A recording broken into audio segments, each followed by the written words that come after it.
Welcome to the Practice Podcast, a show created by lawyers to help lawyers in life and business without all the complicated lawyer language. Let's welcome Bast Amron founders and your hosts, Jeff Bast and Brett Amron. Hello. Hi, Jeff. Hi, Brett. How are you? Welcome to the Practice Podcast. Welcome. With Jeff Bast and Brett Amron. Well done. I think they know that already. Do they? The listener, yeah, they've chosen. I guess if they it's hump day. Today's Wednesday. We're recording. We released an episode today. That's right. I don't know. It's like 2 for 1 day. It's like 2 for 1. You have any questions for me today, Mr. Amron? If not, if you could pick any superpower, what would it be? I mean, I think my initial reaction is to go to flying. You know, flying I think would be cool to be able to fly. Is that I feel like that's going to come in handy in a lot of circumstances. But I think I would go with the ability to communicate with animals. I think it would be. Is that a superpower? Yeah, I don't know. I mean, that's not one of the Avengers. Doesn't have the ability whatever to it is you want it to be. You know, that's right? Wait, what was that movie? It's like with Aquaman, Eddie Murphy. You know? What was that? Dr. Doolittle. Dr. Doolittle. Yeah, I want to be. I don't think he has superpowers, but I'll take it. I think I like appreciate that. We'll give you a win on that. I actually went right to Aquaman for you. Yeah. I thought, it's the ability to just swim under the water forever. That would be cool. And never have to come up. Yeah. I guess it's some combination of those. Okay. Yeah. All right. Aquaman, he also communicates with the fish too, with the marine animals. I don't know if Aquaman, can he communicate with land animals? I don't know. I don't think so. Well, it sort of runs contrary. I mean, his name is Aquaman. So what would be your superpower? I mean, you already have superpowers, but right. Any others? Maybe to be invisible. Yeah. Do you want to just be invisible all the time, or you just want to be able to turn it on and off? Probably. I think you have to turn it on and off. But yeah, I think just do my thing. Yeah. Okay. Just to do my thing. You want to be left alone, right? You're not using it to sneak into places. No, I'm not going to sneak into places. I'm not going to check people's passwords or bank accounts or anything like that. Nothing nefarious. What you want is anonymity. AirPods is those AirPod Maxes. You want to be able to put those on at any time just to turn everyone on. Maybe it's that you don't want to make yourself invisible. Than family. I want to be with my family. You want to make other people invisible. That's what you want to do. That's really the superpower. But I can't. That's not a superpower. Right. I can't ask for that. Yeah, this question has no boundaries. And by the way, it was your question, so you make up the question. All right, we'll find out what our guests. What his desire for superpower? We're going to ask him. We are honored. So you can start thinking about that now. We're honored to be joined by another true pillar of the Miami legal community, Mr. Jerry Markowitz. Jerry is a founding shareholder and co-managing partner of Markowitz Ringel Trusty Hartog, where he concentrates on bankruptcy, insolvency, restructuring, and mediation. He has more than 4 decades of experience in restructuring and bankruptcy in Florida, and he's widely recognized as one of the state's leading bankruptcy and restructuring attorneys. He's also a certified mediator, and he really has helped shape the practice through teaching, mentoring, mediating, and leadership. He's also a leader in the American Bankruptcy Institute, where he serves on the executive committee and the board of directors. Welcome, Jerry. Thank you. Really glad to be here. Welcome, Jerry. I'd say when you think of bankruptcy in South Florida, you think of Jerry Markowitz. When you think of garbage, think of Hakeem. I've already decided invisible is good. Invisible? You're going for invisibility? Is that your cloak?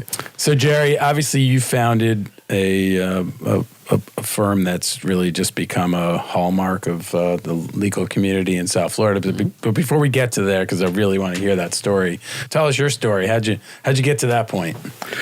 Well, when I was in law school, I wanted to be a law clerk. Were you here in law school here in Miami? Yes, went to the University of Miami Law School. And you grew up here, right? I grew up in Miami. Were you born in Miami? In Miami. Wow. Nice. My mother came here when she was 2 years old. Oh, my gosh. And, from where? Where did she come from? She came from Pennsylvania. Okay. And my family was back here before the turn of the previous century.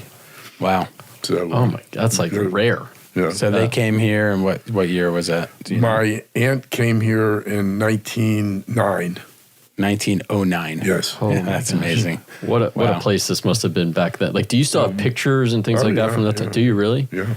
You need to like have that put in a museum. They have the kind, where they had the flash bulbs going off. I mean, or the guys under a cloth. And I feel like that needs to be in a museum. That's like that's cool. stuff in a museum. That's amazing.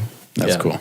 All right, so you're in law school. I'm in law school. I wanted to be a law clerk, and I interviewed to be a law clerk with a firm then called Friedman, Britton, and Stetton.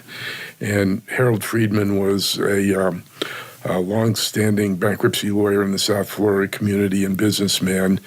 And Jack Britton was a very accomplished bankruptcy lawyer, commercial litigator. And Herb Stetton, that you all know pretty well, was also a partner there. And it was then the prominent commercial firm in town. There were no major New York firms here then. It was 30, 35 lawyers. It was one of the largest firms in town. At that time, Greenberg Traurig, for example, had, I think, 8 or 9 lawyers. Wow. And they were in the building across the street from where the Courtyard Marriott is downtown. A very small firm. Of course, they've gotten a lot larger. So I clerked there. They offered me a job in 1974 when I graduated from law school, and I got the highest salary of anybody I knew in South Florida, which is $15,600 a year. $15,600. That's amazing. Jerry, just to frame this, because this is law school in 1974, you're talking about some iconic law firms that were, just starting. Do you remember how many students were in your graduating class at law school? Like how? There were, just give us a sense I of would scale. say probably about 300, probably a little more. It was a large class. So it was a big. So it was a big class, and and there aren't that many firms. There weren't that many law firms here at that time, and so you were interviewing at a bankruptcy firm, essentially. Did you know you wanted to do bankruptcy law at this point? Well, did you even know what bankruptcy was? No, I had no idea what it was. Right. I didn't teach it in school, and I didn't go there with any even thought of being a bankruptcy lawyer. They needed somebody doing commercial litigation, Right. And I did that for a couple of years, and they said, well, we need a bankruptcy lawyer. Are you interested? And I said, well, I guess so. Right. 'Cause I didn't really know that. They said, well, we'll teach you. And, at that time, Larry Shantz was the head of the bankruptcy department, and Bob Schatzman was there, and some other people who are no longer in South Florida. And over a period of years, a number of prominent people came into the department, like Paul Hyman Jr. was there with me. Francis Carter was there. Raymond Ray was there. Oh my gosh! So first, for the non-bankruptcy folks out there that are listening, first, thank you for making it this far in the in a bankruptcy-centric episode. But those are at least 2 judges that have been named so far. So, and in any event, I was there until 1980, when 2 other partners in the firm decided that we would leave. There were things going on in the firm that didn't make it particularly conducive to stay there long term. Harold Friedman was retiring, and he was really the engine that drove the entire firm, and wasn't really sure where the future was going to be with the firm. So Joe Davis and Tom Ringel and I left. Joe later became a judge, and we started the firm, and we've been together since 1980. We decided at that time to move our office to a new building that had been built in the Dayland area, which was where the Dayland Metro Rail station was, because it was easy to get downtown from there. We didn't have to drive downtown every day. Wow. And we've been in that area ever since. Wow. So why, can I go back for one second? Yeah. Why law school? Why, did you decide, hey, I think I want to be a lawyer and I want to go to law school? Well, I got a degree in accounting from the University of Florida. Go Gators. Yeah. And I also have a degree in I don't accounting. think I want to do this.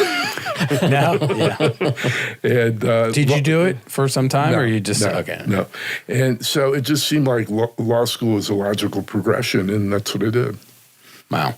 And so I want to go back to, because the name partners, it was Friedman, Britton, and Stetton. Yeah. So 2 of the 3 became judges, right? Did Friedman ever become a judge? No, Friedman didn't. Britton was not the judge. Right. That was Tom Britton. This was Jack Britton. Oh, okay. All right. And Herb Stetton, who all of us before down here that, know. a year or 2 before I got there, maybe a little longer than that, Paul Hyman's father was also a partner in the firm, and he later became a bankruptcy judge.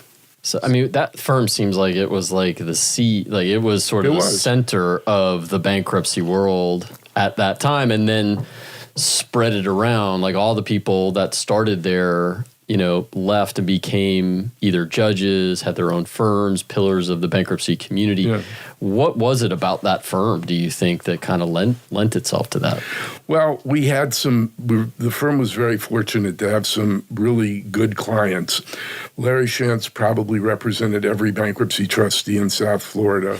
We represented a lot of commercial lenders and banks, and also did a fair amount of debtor work also, which was kind of interesting because, dealing with the conflicts became an issue, but it was just, we had a cross-section of all of the work, and when large cases were filed, the New York banks always, came to have the firm either handle the matters or co-counsel with their New York lawyers. So, Jerry, you said you graduated law school 74? Yes. And you started the new firm in 80. Right. So you're practicing 5 years as you're basically hatching this plan. Were your future partners, were they around the same level? And did you guys have any clue what you were doing? Like, was this more like starting a firm? Let's figure it out. I mean, starting a firm. You know how that works. Yeah. I don't. I waited 15 years. Yeah, we were a little further along. I was 10 years, he was 15, but still. Joe Davis lived in the South Florida community, at least as long as I had. He was born here also. And he had, some good sources and contacts. Tom Ringel was doing real estate, and he had a pipeline of residential real estate people that he was doing work with. And I guess it was kind of a flyer. I mean, we had no cases when we left. We, just figure it out. We went and we started pounding the pavement, and there was a case that was then maybe the largest case in South Florida, Airlift International, which was a cargo airline that was in bankruptcy. And I was working on the case when I left, and I guess that the clients didn't think that the case was being handled in the way they wanted it to be, and they called. It was McDonnell Douglas Finance and Lockheed Finance that had financed a half a dozen jet airplanes that were still being flown around, and they needed representation. And that was really the pipeline for all the work that we were doing, at least initially. It was a lot to do. We were getting paid an amazing amount of $125 an hour to represent them, which was, top dollar. Yeah, back then, yeah. And it was really the engine that got us started, and were we able to get the firm going. We didn't borrow any money. It just worked out. So, right. And so you were the bankruptcy partner. You were the sort of the bankruptcy leader, if you will, of that firm, the new firm. Joe Davis was commercial litigation, and Tom Ringel does real estate. Right. Was there a thought behind that the three of us, or it was just, hey, we like each other and let's go? No, we thought it would be a good mixture. And, and it has been, historically, obviously. what happens is that when bankruptcy is hot and, there's lots of business, real estate is down, and when bankruptcy is down, real estate is way up. So it kind of is a balancing. Recession-proof. Right. Yeah. And so, again, I'm going to nerd out a little here on the bankruptcy side, but so this is 1980 again, and the bankruptcy code was enacted in 78, at the end of 1978. Oh, yeah. Right? When so I started, we were under the bankruptcy, the Chandler Act, the 38 Act. And so, I mean, was it a hot topic? I mean, did people, it was bankruptcy, on people's mind? I don't know what happened. The older people were freaking out because the law was like, this is a major sea change. Yeah, I mean, it was a very big deal. Right. And the firm sent me to a seminar. I think John Kozak went to it. Tim Norris, who's no longer with us, went, and maybe a couple other people. We went to a 1-week program at Stanford University to learn the bankruptcy code. Oh, yeah. Wow. And they had, then all of the major educators in bankruptcy from around the country teach the course, and we learned the bankruptcy code. So, they had Rich Levin and Ken Klee and Larry King and, what's his name? Vern Countryman and people like that all teaching the course. And, who are all, as you may know, legends, major influences in the bankruptcy law these days. Yeah. So came back, and the judges were just you're all learning it together. Yeah, we're all right? learning it together. Wow, that's pretty cool. So, if you had to do it again, any lessons from starting your own firm at that time that you would that you do anything you do differently, or? No, I think it was just we put our nose to the ground and we did it, and it's worked out. Wow, did you ever did you guys think, okay, we're going to build this thing and it's going to have a life of it, or was it just like build a firm? Let's see what we can do. See what happens. No, it's now how many years has the firm been in existence? Since 1980. Since 1980. So 45 years. 45 years. 45. You're a lawyer, not an 45 accountant years. It's anymore. amazing. Yes. Yeah, I mean, that's miraculous. That's amazing, really. So how do you feel? Like, what's yeah? Do you ever take time to reflect on this? We talk about it a lot these days because, Tom and I are getting to the point in our careers where, we're not going to live and do this forever. So, we are talking about, what we're going to do when we grow up. And one of the things that happened that I didn't mention is after a year, we hired an associate, Candace Trusty, who later became a partner in the firm. And she, at least initially, started out doing commercial litigation, and we were then doing, probably among the first people down here, doing assignments for the benefit of creditors. And she was doing those, and her passion was to do probate and guardianship, and she got into that and became very involved in that area of law, and very successfully. She's since wound down her practice and, is just practicing on a very minimal level now. Amazing. So you guys are talking about what you're going to do when you grow up, and I assume that's sort of code for retirement.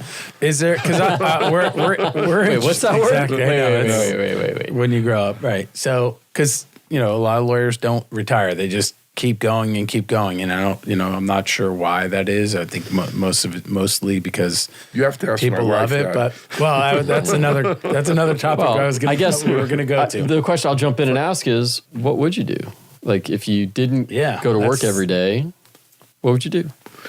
Well, I would probably do some community kinds of work. I don't play golf, and I don't have a lot of hobbies, so I would do something, maybe doing cases pro bono and things of that sort. Mm-hmm. But that's work. Keep working, right? That's working. Essentially, keep working. Right? Now, just for free. The people that I know that have retired that are lawyers are either have found something else to do, in the work environment, or they sit at home every day and complain about how they have nothing to do, which is not a healthy thing. No, it's not. Right. No. You got to keep the brain going, relationships, movement, all that stuff, right? We learn from, I guess, science. None of us are doctors or scientists here. But yeah, I mean, I think that's an interesting sort of transition and process, because I know Jeff and I have talked about it on here. We've talked about it to everybody at the firm. Like, we don't, we're already talking about, we don't want to practice forever. We don't want to work forever. So, what do we do when you're done? And that's a serious thing to think about, that I think, and we just had Joel Hirschhorn in here. That, I used to work for him, clerk for him. Right. I have a bunch of stuff going on with Joel now. He's a really fun guy to work with. He's amazing. But I asked him that question too, and he said, "I don't know, but I'm sure my wife wants to know." He moved to Wisconsin full time. Yes. And he is. I don't think he's working 100%, but he's still very passionate about what he does, and he's very on to it. 100%. But so if what about he's you? done, right? That's the thing. There are people who are so good at what they do, and it's defined them over the course of their life. And it's okay, but at some point, maybe I should not do this and do something else. And that's a hard thing to think about, yeah? And like you said, you went right to, I want, I'll do it, I'll volunteer and do legal work. More law work. When I retire, I'm going to do more lawyering. So you mentioned this, so you opened the door. Your wife, also a legendary, a legend of the law, Trish Redman. Is it okay if we talk about your relationship? Because there's two lawyers in the same practice area, same community, who are very successful. You guys are a bankruptcy power couple. So can you tell us, how did that happen? Were you guys working on a case together? And Well, sort of. When I left the firm in 1980, she was hired as a brand new associate out of law school at your old the same firm. Yeah. So she's hired. Yeah. Okay, and one of the things that one of her duties was to be in touch with me to talk and find out information about cases that I left behind. And, every couple of days she'd call and, ask about stuff. And I said, we got to stop doing this. Let's go have dinner. And that nice. Did you, if I may pry a little, because this is a podcast, that's the whole point here, was there a secondary agenda to that, or was this just a purely professional dinner? No. By the way, let the record reflect, he didn't answer the question. We dated for, I think, probably 5 years. Then we decided to get married. Nice. And, wow. So I used to enjoy going to the conferences. I don't go as much anymore, but going to conferences, seeing Jerry and Trish in a room, mingling, and they would be sort of on the opposite ends of the room, but would always know where the other is and would always make their way back to each other. You may think we always do. Right. Okay, at least you gave off the appearance, right, that you knew. But it was you guys just would walk in and then would go and, you knew everyone, but separately on your own, not just, hey, it's Trish and Jerry. It was Jerry and Trish, or Trish and Jerry, not one, as one sort of unit. Well, we tried as hard as we could not to be, trying to capture the same clients and people. Mm-hmm. And so to a certain extent, the relationships we've developed in the practice of law are somewhat different to avoid that happening. Yeah, it was great to see that. And was that an intentional thing, or is this you reflecting after? I mean, did you guys sit down and have we tried to do that because, it would be kind of uncomfortable to be competing for the same client. Well, yeah, I agree. That would be fun. It would be interesting and fun. Is this, because there's a lot of conversations, before people get married. Sometimes you're talking about religion or kids or anything, but you guys have this other layer of a practice that you have in common. And so did you actually sit down and have a conversation about that? I don't know that we actually had a conversation. It just seemed to be that it would be a normal, appropriate thing to do. Right. Okay. And so who will retire first, Jerry or Trish? Probably me. By the way, he's going to announce it on this podcast. That assumes someone will retire. I don't think that she will ever retire, which probably means I won't either, because what am I going to do if she doesn't retire? Okay. So we need to get both of you in here together to commit to doing this. I don't know how. Yeah, we dropped the announcement on a podcast. Yeah, that's what. Yeah, we could do that. We're going to have her in here at some point too. So whatever you say here is going to get tested. So let's go back for a minute and talk about sort of the evolution of the bankruptcy world in Miami, because it's changed tremendously, even since I've jumped into the fray in 2000. So it's been 25 years since I've been in this. Just in general. Well, the price of law, I would say, yeah, but I know the focus has been on bankruptcy for you, at least, over the time. So what have you seen in terms of the evolution, not just, I'd say, of the bench itself, which I think has evolved tremendously over the time, but also the lawyers and the practice down here in South Florida? When I started, the bankruptcy, there was no prohibition against ex parte communications. In fact, the court used to have ex parte hour. So, it was a known thing. So you could go and talk to the judge. In addition to that, the judges appointed the trustees. Mm-hmm. And the judges also conducted meetings of creditors.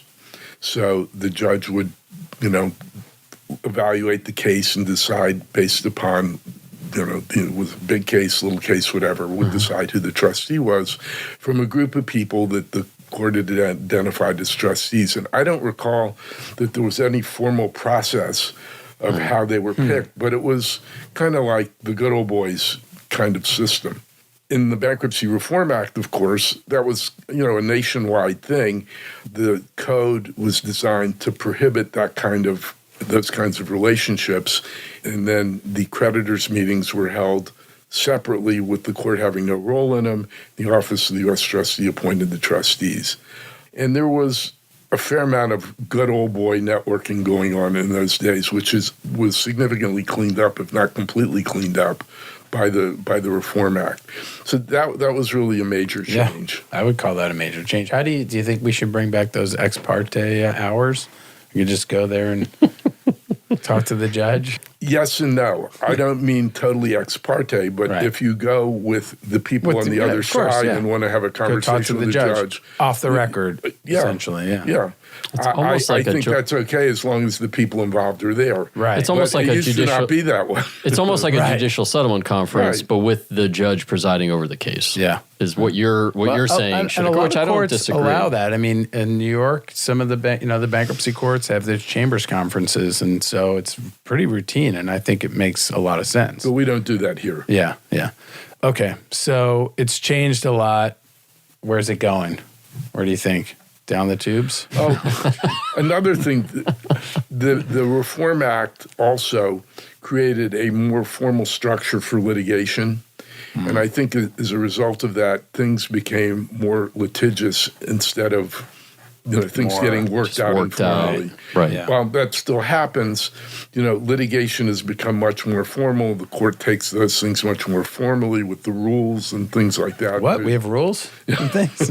Rules and things? Well, there's a lot of rules. Yeah. Too many rules. A lot. Yeah. Local rules, statutes. All right, I want to go back to the law firm thing because I'm really curious. You have a firm that you've built that's lasted 45 years and doesn't show any signs of slowing down. So, what's the key? There's a lot of lawyers out there, including two that are sitting in front of you, who've started firms or thinking about starting firms. And so, what's the lesson in leadership? How do you build something that lasts? Like, what's your key to success? Relationships. We are not a firm that has people that scream and holler. We all get along with each other, and when we're trying to identify people to come to the firm to work, we search for people who are like-minded with us and how they treat people, how they behave as human beings, and we all like each other.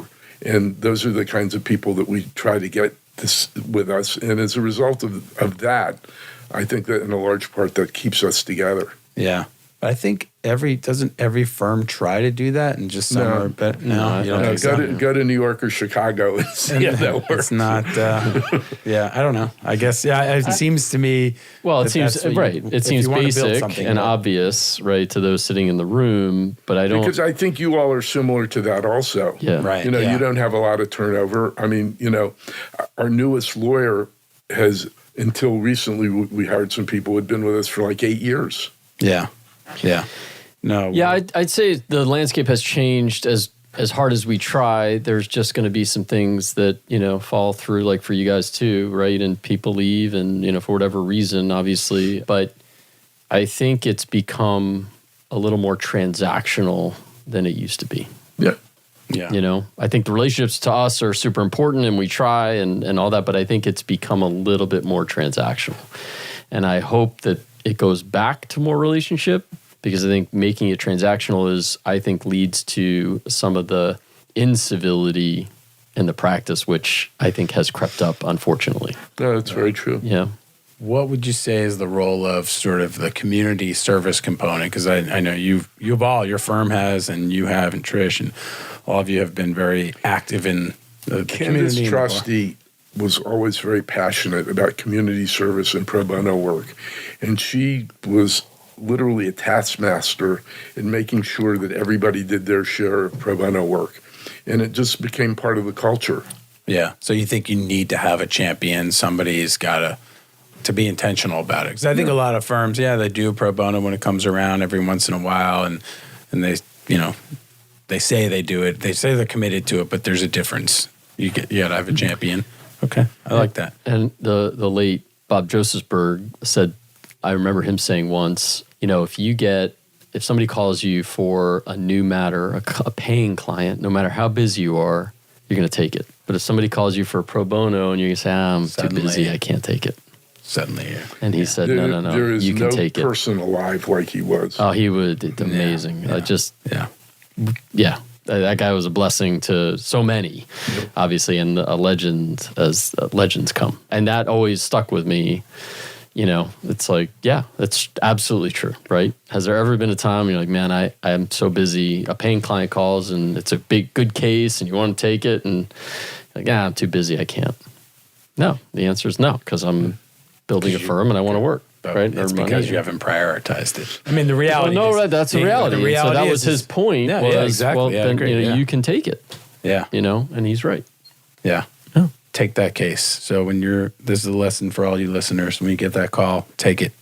The pro bono call, take it. Right. And maintain relationships. Yeah. If you do well, you have an obligation to do good. Jerry, what do you still love about practicing law? Well, I love the relationship. We're very lucky in South Florida. We have a very special bar. Unlike a lot of other places and in a lot of other practice areas, most of us are friends. And that isn't necessarily true in other areas of the law and even in other cities. I like the relationships with the people that are in the bar. For the most part, there's a few outliers, of course. You want to list the names? Later. And I like helping people and getting results for people. I'm not the kind of lawyer who just says, okay, you can't do this. I really, really put my heart into it to do the best I can for people. And I like getting good results. And it's a good feeling. I also like mediation, and I like helping people to resolve problems that they otherwise think will never get resolved. Let's talk about that for a minute, because I know you're currently doing mediations, and you shifted into that a number of years ago. Like, how'd that come about, and why, and what do you love or like about the mediation component versus being the lawyer on a matter? Well, probably, I don't know, maybe 25 years ago, or maybe even more, I decided to start doing it, and I got certified in Florida. And I was at an ABI conference, and there was a woman who was really just a champion of mediation, Elaine Greenberg, who was at St. John's University, since passed away, encouraged me to go to the St. John's program, which was a week-long program just for bankruptcy mediation. And I went, and it was just an amazing program. Anybody that you ever would speak to that went to it said it's the best seminar they ever went to. And after that, I began for a period of, I think, 5 or 6 years, being a coach and helping with the program every year as a result of my relationship with ABI. And I just got really, really excited about doing it. And I like when people find themselves in impossible situations, or at least perceived impossible situations, trying to think and analyze what to do to make them look at their problems in a different way to get them together. And I've been pretty successful at that. Yeah, great. I agree. Yeah, solving problems like what? That sounds ideal. It's different than being a lawyer for a client, because it's easy to say it's not your problem, it's their problem. Right. But it kind of is your problem to help them. And sometimes it's hard, but there isn't the same pressure there is in representing a client, where you don't want to fail representing a client. If there's failure in a mediation, more often than not, it's because of the parties, not because of the mediator. Yeah. It's something that for you, it's, you're able to declare victory for both sides, in a mediation. Whereas in what we do, litigation, there's often, not always, winners and losers. And we always like to talk about how a win for us doesn't necessarily mean a loss. Doesn't mean the other side has to be a loss. You can formulate a win for both sides, but that usually is in the form of a resolution, a settlement. Right. So great that you can make a practice of doing that. And I think it's part of one of the unique features of the insolvency practice to begin with is that it's generally premised on this idea of consensus building. Yeah, bankruptcy is very conducive to mediation. Yeah. So excellent. Any parting words for some young lawyer out there who's considering starting a firm or considering bankruptcy as a practice area? Well, it's funny you mention that, because as you no doubt know, in trying to hire people yourselves, it's not easy to find young lawyers who want to be bankruptcy lawyers. Yeah, why would not sexy. Not right. I think as a community of lawyers, we need to work together to try to create more of a framework to entice people to be bankruptcy lawyers, whether it's through the law schools or other areas. TikTok. I think TikTok is the answer. I think we could start do Instagram. Instagram. Yeah. And TikTok. Yeah. I think that's right. But starting a firm today is different than it was when we did it, because it wasn't that big a deal to just go do it. Now, it's you got to find space in these gigantic office buildings that charge a fortune. The start-off costs are astronomical. Well, it's the tech, right? You feel like you need the tech, and their tech is good, but it's costly. And like you said, the talent pool. So I like that the community has to come together to kind of build up, right, the idea of bankruptcy and wanting or making it to the point where younger lawyers want to go into that practice. And so does that start with the bankruptcy bar? Does that start with law schools? I mean, I think, right? Like I know Trish is very active in teaching and as well. So she's probably our single best, recruiter to the practice area. Well, a lot of students are enticed to take bankruptcy at the University of Miami because they've heard about her. Mm-hmm. But last week, Alan Rosenberg and Trish and I had breakfast with the dean of the University of Miami Law School, talking about, among other things, what we could do to entice people through the law school to get interested in bankruptcy. And one of the things probably going to happen is to identify and invite people as a group to go out to dinner and sell them on what a wonderful career it is. It's as simple as that, starting somewhere. But I think people have to understand now, because the practice is growing, that there's a real opportunity. I don't know that you've ever thought about what I'm about to say, but every quarter, every year, bankruptcy's up 20%, it's up 30%. Well, with all the up and up and up, it's about a third of what it was at the peak of when bankruptcies were being filed. So that's a large reason why people aren't so interested anymore. Mm-hmm. But with everything going on with the economy and tariffs and things like that, it's going to be coming back. It is. It's on a tear. It's on a tear. We're going to be busy. So if you're thinking about bankruptcy, do it. No, I don't mean do it like file bankruptcy. I mean, if you're a lawyer or if you need to, maybe the practice area. Yeah. And if you're thinking about it, please consult an experienced lawyer. Don't go it alone. You don't have to do it alone. Good? I think we can land the plane now. Let's land it. If you enjoyed this episode, leave us a 5-star review and share some feedback. Brett and I would love to hear from you. Well, Jerry, thanks for having me. Enjoyed the conversation. Thanks, Jerry. We appreciate you coming in. This was great. And Nelson. And thank you. And Nelson, Christina, your new assistant. Christina. Right here, helping us. She did a great job today. Yeah, Nelson, you could just wave at us and say yes. Yeah, he doesn't like to say anything. Thanks, Jeff. As always. Thank you. For more information on this show and other resources, visit fastamron.com and connect with us on LinkedIn, Facebook, and Instagram @FastAmron.